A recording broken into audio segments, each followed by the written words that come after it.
What if I told you that one of the most brutal wars for independence in Africa was almost erased from history books? That deep in the forests of Kenya, a guerrilla movement rose against a global empire and won, but at a terrifying cost?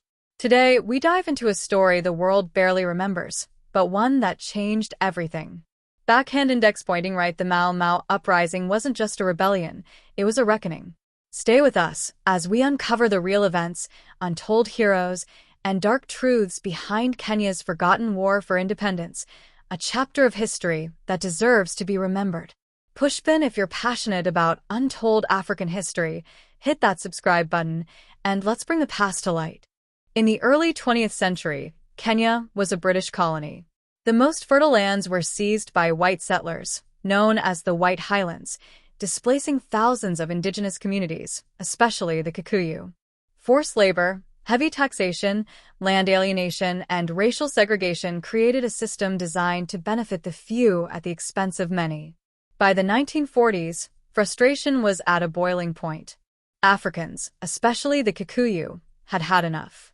What followed next was unlike anything the British Empire had ever faced in East Africa. The Mau Mau was more than a militia. It was a resistance born out of desperation.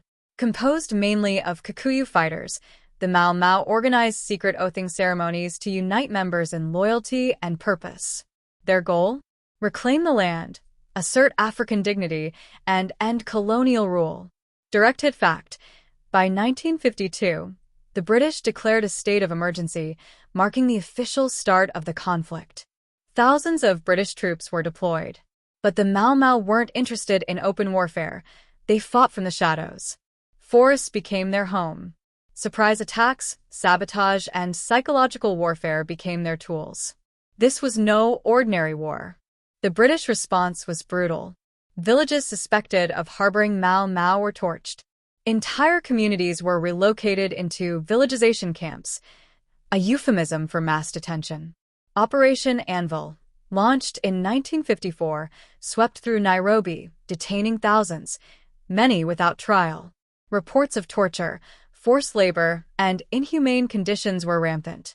Direct hit fact: over 1.5 million Kikuyu were interned in camps and fortified villages. Thousands were executed, starved, or abused. The British narrative painted Mau Mau as savages. But recently declassified files and oral histories have revealed the reality. It was a people's struggle for justice, not mindless rebellion. As international pressure mounted and British public support waned, the colonial administration realized it couldn't win this war indefinitely. Jomo Kenyatta, though imprisoned during the uprising, emerged as a national figure. Political negotiations began. By 1963, Kenya gained independence, but at a cost of over 20,000 African lives. The Mau Mau were not celebrated as heroes. Many were sidelined or silenced in the new government.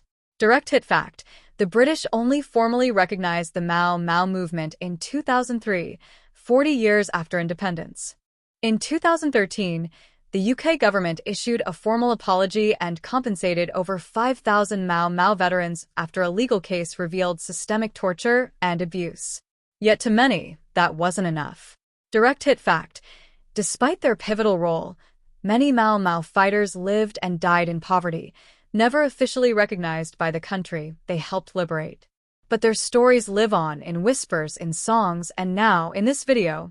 The Mau Mau Uprising wasn't just a footnote in African history. It was a fight for dignity, a battle for freedom, a revolution that shaped a nation. Raise fist, medium dark skin tone. Let's not forget the cost of liberation, or those who paid the price. Backhand index pointing right if this story moved you. Subscribe to Alphaviewz and explore more hidden histories from Africa and beyond. Loudspeakers, share this video to keep the memory of the Mau Mau alive. Because history belongs to the people who remember.